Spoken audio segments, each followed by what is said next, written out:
I was sipping an espresso in Rome when the call came through. "Hey, Jason," she said, voice cold, calculated. "I'm leaving you. For my lover. And our unborn child." I didn't flinch. Not even a muscle moved on my face. "I've sold your house. And your car," she added. Like that would make me react. I looked out at the Italian skyline, leaned back in my chair, and responded with a steady breath. "All right." She didn't know it yet, but that was the last time she'd get the satisfaction of catching me off guard. When I flew back to LAX 3 days later, I wasn't expecting anything. I was done. Or so I thought.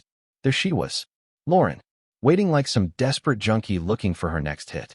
Blonde hair twisted in some fake perfect bun, overpriced designer jacket she probably bought with my money, mascara smudged just enough to scream pity me. "Jason, Jason," she yelled through the crowd. Her voice cracked as she chased me down the terminal. I stopped. Cold. Calm. Almost amused. "What happened?" she shrieked. I turned to face her, expression blank. Everything went just as I planned. Her jaw slackened like someone had sucker punched her soul. Let me rewind a little.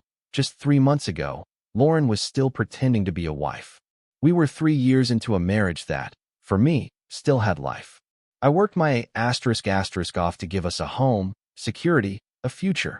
She worked on her tan, her lies, and apparently, on carrying another man's baby. It started small. She stopped touching me. That soft forehead kiss before I left for work?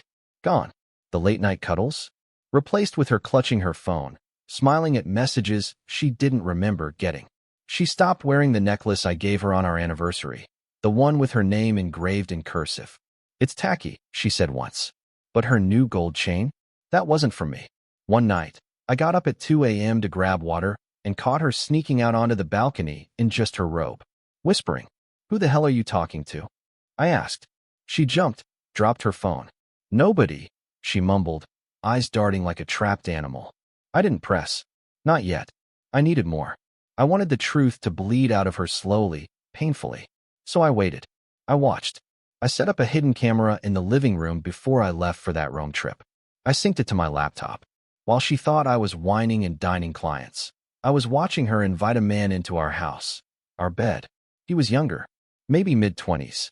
Tattoos up his arms, that kind of cocky smile that only comes from knowing you're ing someone else's wife. I watched them laugh, drink my whiskey, sit on my couch. I watched her climb into his lap like she didn't have a husband. She giggled like a teenager, said things like, "He'll never know," and kissed him like I never existed. I closed my laptop and smiled. See, Lauren thought she was clever, but I had already transferred the house deed months ago to my brother. The car? Leased under my company's name. Bank accounts? Frozen the minute I landed in Italy. She sold shadows. I stayed silent while she plotted my demise. I played the fool so well she started believing I was one. And then she dropped the final bomb. The call with the divorce, the unborn child, the house, the car. All her cards on the table. But I had the winning hand. Every piece was falling exactly where I wanted it. Now, standing in that terminal, her mascara dripping, mouth wide open, expecting me to scream, to cry, to beg, I just handed her the envelope. "What's this?" she stuttered. "Eviction notice," I said. "Oh, and DNA test results." Her lips twitched. "What?" "Not mine," I said. "The baby. He's not mine."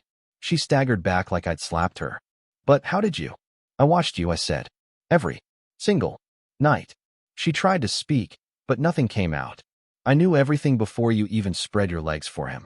The crowd passing us slowed down, eyes wide, mouth shut.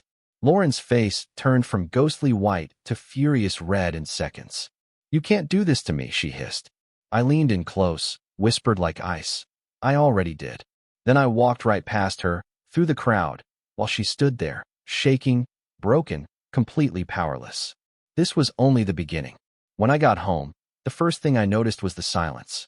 Not peaceful silence, the kind that echoes in your chest, the kind that feels like the aftermath of a storm. Our house was stripped of life. Furniture gone. Family photos missing. Even the damn coffee machine had vanished. Only thing left was the smell of her perfume.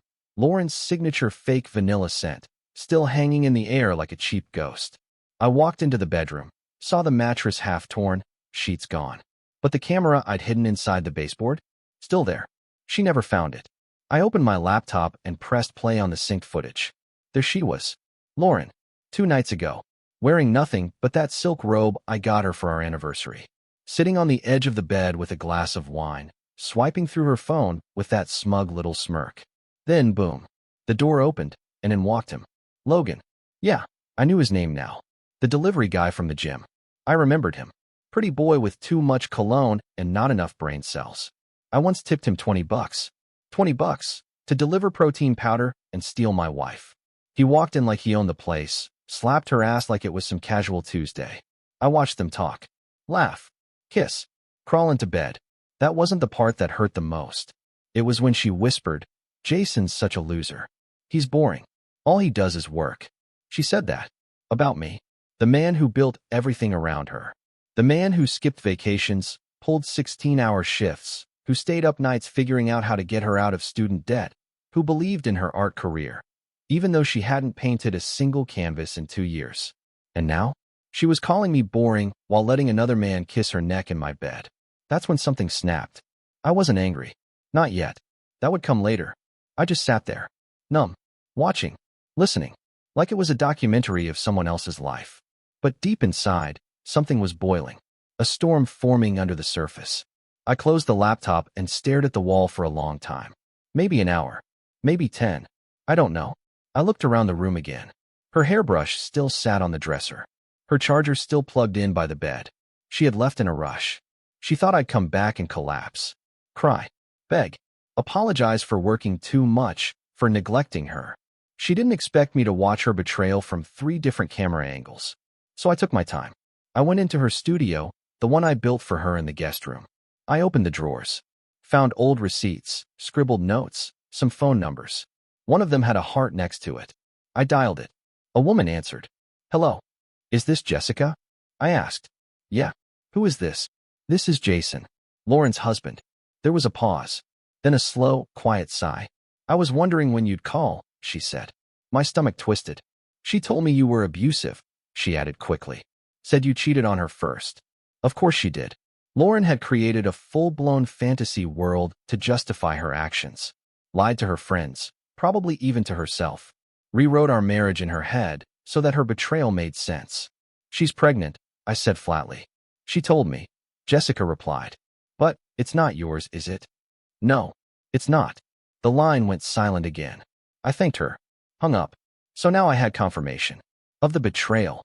Of the lies. Of the smear campaign she started while I was out there busting my asterisk to keep our life intact. This wasn't just cheating. This was war. And I wasn't going to lose. I didn't call her. Didn't text. Didn't storm into her new apartment like some wounded ex. I waited. Let her stew in silence. People like Lauren hate silence. They feed on drama, on reaction, on control. But when there's nothing, no anger, no begging, that's when they panic. So I let her sweat for 4 days. And on the 5th, she called. "Jason, we need to talk." Her voice was different this time. No more cold confidence. No more smug detachment.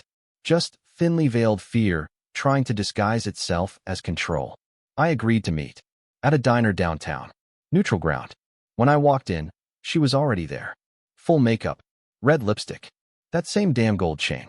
Trying to look calm, but chewing on her thumbnail like a nervous schoolgirl. "Hi," she said like she didn't just destroy everything we built. I sat. Said nothing.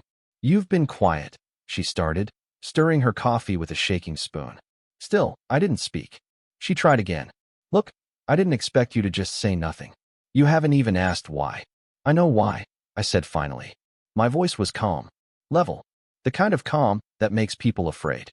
Her face twitched. "It wasn't working between us," she said quickly. "We stopped connecting. You were always working. To pay for your life. I needed more than just bills being paid." "Jason," she snapped. "I needed attention. Passion. You needed to open your legs for a delivery boy?" Her eyes widened. Face flushed. She looked around, embarrassed. "Don't talk to me like that." "Why not? That's how you talked about me to him. And to your friend Jessica." Silence. Dead. Cold. Chilling silence. "You talk to Jessica?" "I talk to a lot of people. When I'm not busy being a boring loser." Lauren looked like she'd been slapped. The color drained from her face. "I didn't mean that. But you said it. It was just in the moment, Jason. I was confused. Logan, I laughed. Couldn't help it. A bitter, sharp sound. You were confused while screwing him in my house. Wearing my robe? Drinking my whiskey. Tears welled in her eyes. She tried to reach across the table. I pulled my hand back. You're not sorry for what you did. You're sorry I found out. She looked away. Tried the victim routine again. You don't know what it's like, feeling alone. Yeah, I do, I said. I was alone every night while you were texting him. Alone while I paid for groceries, while I covered your credit cards, while I defended you to my friends when they said you were acting weird. Her lips quivered. She had nothing. No comeback. No defense. Did you really think I wouldn't find out? I thought. I don't know what I thought, she whispered. Did you think I'd break down? Come crawling back? Apologize for not being enough. She stayed silent. You miscalculated, Lauren. I stood. Tossed a $10 on the table. She grabbed my wrist. What now? She asked, voice cracking. I looked her straight in the eyes. No anger. Just clarity. Now? You disappear. Like the lie you were. I walked out, leaving her there, alone, shattered, with nothing but her fake gold chain and empty excuses. I thought I'd lose it. Thought I'd break something. Thought I'd scream into a pillow or punch a wall. That's what everyone expects from a man who finds out his wife's been lying to his face while laying with another man. But what I felt wasn't fire. It was ice. I sat alone in my apartment, the one bedroom I moved into 2 weeks ago. The walls were still bare. My clothes were still in boxes. It didn't feel like home, but at least it didn't feel like hers. I poured myself a drink. Whiskey. Neat. The same one she and Logan laughed over. And I stared at the amber swirl in the glass, wondering how long I'd been living in a fantasy while she was building a new life behind my back. It hit in waves. Not the betrayal. That part was already burned out of me. No, what hit me hardest was the realization that I never really knew her. Not the woman who kissed me in the morning. Not the one who begged me to forgive her for accidentally texting another guy 2 years ago. Not the woman who promised she'd never lie again after that party where she disappeared for hours. Lauren was an actress. A damn good one. And I paid for front row seats to my own humiliation. The worst part? I loved her. I really did. I believed in her. I trusted her. And she sold me out for some cheap adrenaline and a baby she thought would buy her a new life. Yeah, the baby. That wrecked me in ways I didn't expect. Even knowing it wasn't mine, there was a part of me, sick as it sounds, that wanted to believe it could have been. That maybe we'd have had something real to fix. Something worth fighting for. But instead, I got lies. A mountain of them. Layers and layers of carefully constructed BS. She said she loved me. She didn't. She said it was just emotional. It wasn't. She said it happened only once. I had footage of 4 different nights. Every word, every apology, every crocodile tear, manufactured. Nothing more than bad fiction with my heart as the punchline. People asked me why I didn't explode. Why I didn't call her parents, her friends, post the videos online. Why I didn't go full scorched earth. Simple. She wasn't worth the fire. What hurt more than the betrayal was how small she turned out to be. I had built her up in my head. I thought she was complex, deep, someone with ambition, passion, heart. But she was just noise. Expensive perfume, fake smiles, and a talent for lying with a straight face. And when you finally see someone clearly for the first time, there's no rage. Just quiet disappointment. Like realizing the magic trick wasn't real. Just strings and smoke. I went through phases. First came the numbness. Then the hollow anger. Then came the regret. Not for losing her, but for choosing her in the first place. And then, finally, came peace. The day I burned our wedding photos in the trash can behind my new place, I didn't feel sad. I felt clean. Like I was washing off poison I didn't know I'd been soaking in for years. I didn't want revenge. I didn't want her back. I didn't even want closure. I wanted my life back. No more checking her messages when she went to the bathroom. No more wondering why she smelled like cologne that wasn't mine. No more pretending I didn't notice the lipstick stains on her wine glass when she said she hadn't been out. She was gone. And for the first time in years, I could breathe. Once the dust settled, once the house was stripped and the truth laid bare, I stood at the crossroads every betrayed man eventually reaches. What now? I could have fought to save it. Tried to rebuild something from the wreckage. But why would I salvage a house that had termites in the walls from the start? I filed for divorce the morning after our meeting at the diner. Clean, cold, final. No yelling. No begging. No, maybe we can work this out. Just a stack of legal documents that said, "We're done." Lauren didn't even contest it. I think, deep down, she knew she'd lost. Not just me, but every inch of the illusion she'd tried to protect. She called a week later. Not to apologize. Not even to cry. Just to ask, "Can I keep the paintings?" The *****ing paintings. I built her a studio. Paid for supplies. Supported her dream when no one else did. And now she wanted to cherry-pick memories as if they were decorations. No, I told her. The paintings stay. Click. That was the last time we spoke. And after that, I went dark. I changed my number. Deleted joint accounts. Moved funds into a private investment portfolio. Set up a new mailing address. Blocked her on everything. I erased her. But not for revenge. For survival. See, what most people don't understand is this. Cheating isn't just betrayal. It's erosion. It eats at your identity. Makes you question your instincts, your worth, your sanity. I needed to rebuild. From the ground up. I started with the basics. Woke up early. Went to the gym. Cooked real meals. Walked without checking my phone. Looked in the mirror without flinching. I stopped waiting for closure. Stopped replaying the footage. Stopped listening to our wedding song like a masochist. I even donated her clothes. The ones she forgot to take when she stormed out like some tragic heroine in a drama she wrote herself. And I started writing again. Not poetry. Not novels. Just thoughts.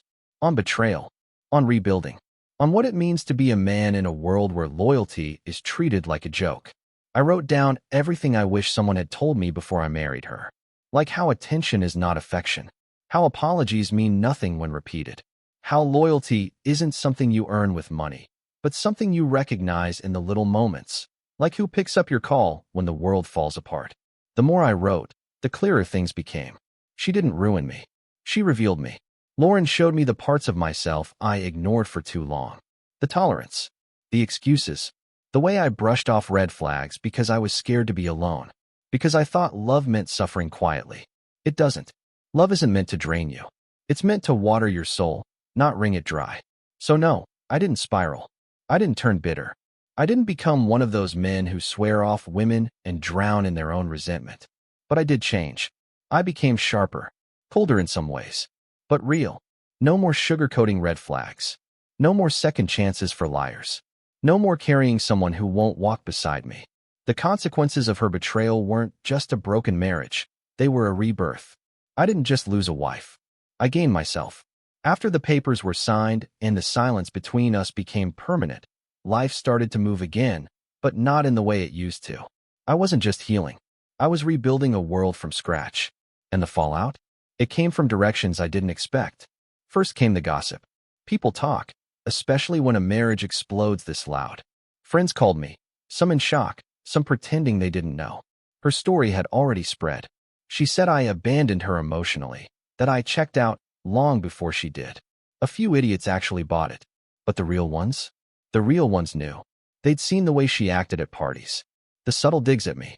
The way her phone was always face down. They just never said anything. And I couldn't blame them. I was blind by choice. Even her own brother reached out. "Man, I'm sorry. She's been off for months.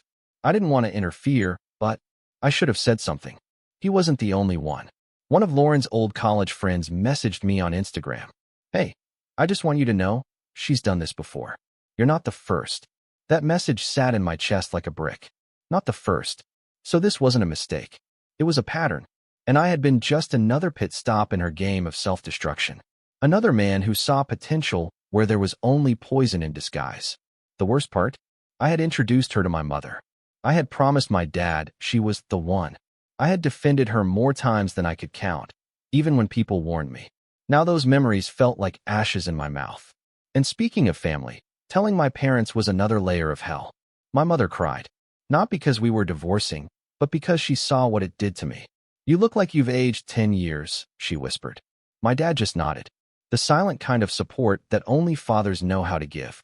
No judgment, just presence. "Sometimes," he said, "you've got to lose what's killing you to remember who you are." I clung to that line like a lifeboat. But it wasn't just emotional cleanup. There was the financial damage too. Even though I had protected most of my assets, Lauren still tried. She filed a request for spousal support a week after the divorce was finalized. had the nerve to say she sacrificed her career to support mine. She sacrificed nothing. She painted 2 canvases in 3 years and spent the rest of the time networking on Instagram with fitness coaches and self-proclaimed influencers. My lawyer shut it down fast. But still, just the idea that she thought she deserved something after what she'd done, that boiled my blood more than anything else. And Logan, her boy toy lover, he ghosted her. Of course he did. A month after our split, I heard from a mutual friend that Logan bailed the moment she started talking long-term. The baby was real, but apparently, so was his criminal record. She chose a fantasy over stability, a liar over loyalty, a thrill over a future, and it all blew up in her face. But me? I was still standing. Bruised, maybe, but not broken. There's something powerful about surviving betrayal and coming out colder, but wiser. The fallout wasn't just about losing her. It was about shedding the illusions, the fake smiles, the masks I didn't even realize I'd been tolerating. It was about burning down the old blueprint of who I thought I needed to be and laying bricks for something real. For once, I wasn't reacting to someone else's chaos. I was building peace. There's no dramatic montage when you move on. No cinematic moment where everything clicks and the pain evaporates. It's slow. It's Tuesday morning when you realize you didn't think about her for 2 straight days. It's walking into a cafe and not instinctively checking if she's blocked you from her social media again. It's silence, and realizing it feels good this time. After the divorce, I gave myself space. I didn't jump into dating, didn't install the apps or seek out rebounds to prove some imaginary point. I wasn't interested in distractions. I was interested in understanding what the hell happened and who I had become because of it. So I started saying yes to things that had nothing to do with her. Yes to late-night runs instead of late-night arguments. Yes to weekend hikes with friends I hadn't seen in months. Yes to myself, finally. I cleared my space. New apartment. No traces of Lauren. Not a single picture. Not a piece of furniture we picked together. I sold the couch, burned the sheets, donated the dining set. Everything had to go. Because healing isn't just internal, it's environmental. You can't move on when the ghost of betrayal is hanging off your bookshelf. My phone was quiet, and I liked it that way. No more wondering who she was texting. No more checking timestamps. No more pretending to be calm when every fiber of my being was on fire from doubt. Instead, I built routines. I cooked for myself again, not frozen meals, but real food. I played old music, the kind I used to love before she said it was too depressing. I wore cologne I liked, not the one she picked out for my birthday. I filled the silence with books, podcasts, workouts, and quiet reflection. There were nights, of course, where it crept back in.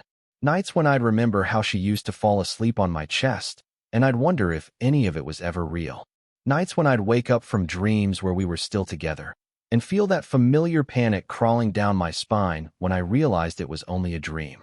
But then the morning would come, and I'd open my eyes, and she'd still be gone, and I'd still be okay. One evening, months later, I ran into someone.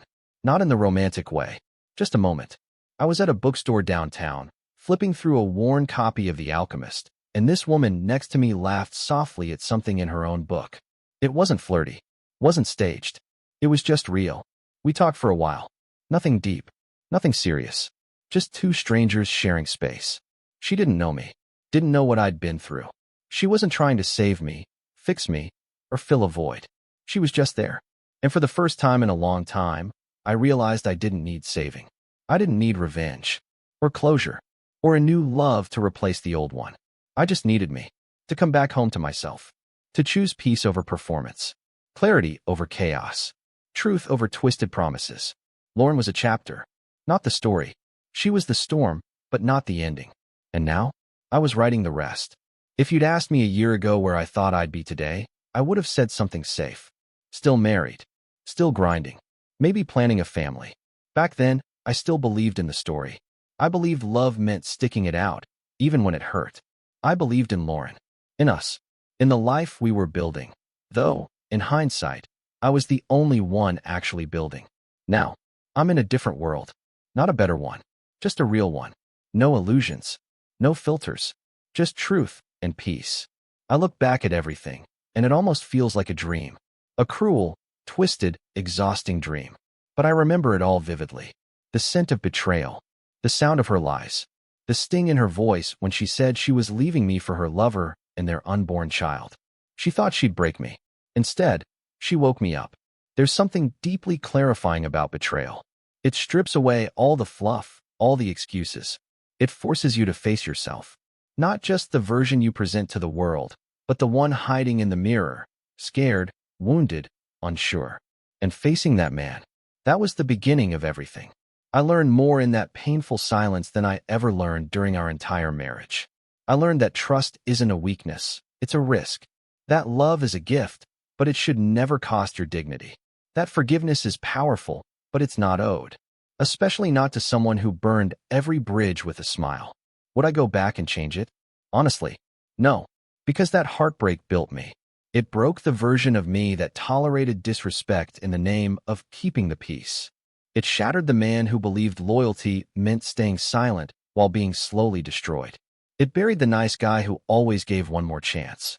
And what rose from that wreckage? Someone sharper, stronger, still kind, but never naive again. I see men go through this now, and I want to tell them, you're not crazy. You're not weak. You're not overreacting. You're just waking up to the truth, and that's always painful.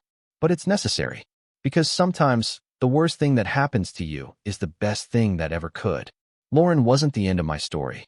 She was the twist, the lesson, the test. And when I passed it, I didn't win her back. I won myself back. If there's one piece of advice I'd give to any man reading this, it's this. Listen to your gut. If something feels off, it is. If you're constantly questioning your worth, your sanity, your place, step back. Look closer. Because love shouldn't feel like walking on eggshells. It shouldn't be secret passwords, hidden phones, and emotional games. It should be honesty, loyalty, safety. And if you're not getting that, walk. Don't wait for the betrayal to burn your world down.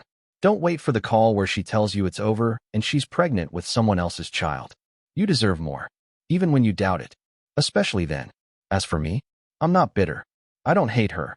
That would mean she still has power over me. She doesn't. She's a name I used to say in my sleep. Now, she's just another page in a closed book. I'm writing new chapters now. They're quiet, real, uncomplicated, and most importantly, they're mine.